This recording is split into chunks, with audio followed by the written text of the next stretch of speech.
The mail of every magazine editor in America is as heavy as the mail of a radio star.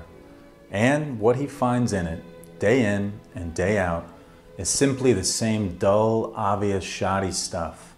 The same banal and threadbare ideas set forth in the same flabby and unbeautiful words. They all seem to write alike.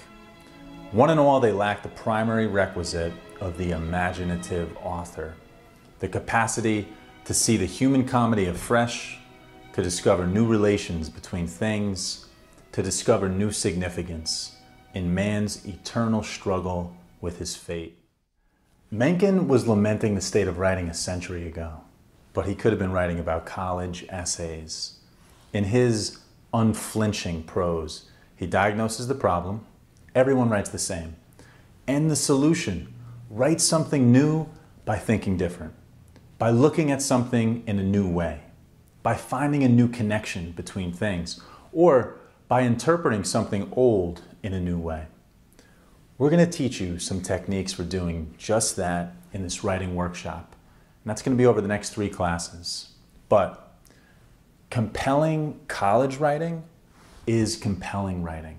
So consult the pros on writing well, right? William Zinsser, Strunk and White, Anne Lamott, David Foster Wallace. If you have an exceptional writer in your life, use them as a resource. If not, read exceptional writing. Mencken, Twain, Orwell. Excellent writing will always help you the most. Why? Because clear writing is clear thinking. In other words, it conveys intelligence. And that is the cardinal virtue that college professors care about. And therefore, that's what admission readers care about. But great writers, they can also lead you astray because sometimes they say things like, write for yourself. When you're writing your college essays, you are not writing for yourself. And for those writing workshop students just joining us, this will be new. But my masterclass students, you should have this down by now. You are writing for a bored speed reader, a skeptical talent scout, a judge advocate, and an underdog champion. That is an admission reader. And that's where we can help.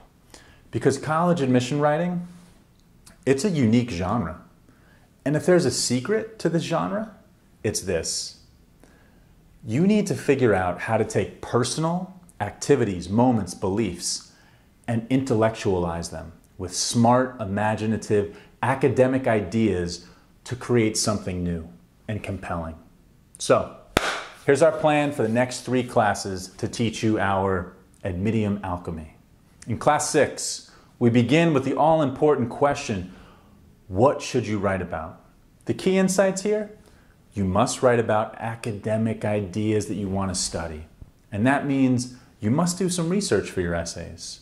You're going to have a lot to write about a lot of things. So we mark 9 X marks the spots for digging up all the raw intellectual materials that you're going to need to alchemize your personal experiences into writing gold. In class 7, we discuss what to write about specifically for the personal statement. Then we provide a top-down strategy for putting yours together. We start with winning structures for setting up your essay, paragraph by paragraph. Then, how to make smart and interesting moves within a paragraph. And we finish with tactical maneuvers within a sentence. These techniques will apply to all of your writing though. So, in class 8, we finish by discussing what to write about and where in your supplemental essays, right? We work with all the techniques and tactics that you've learned to show you compelling ways to attack the most common supplemental essays and short answer questions.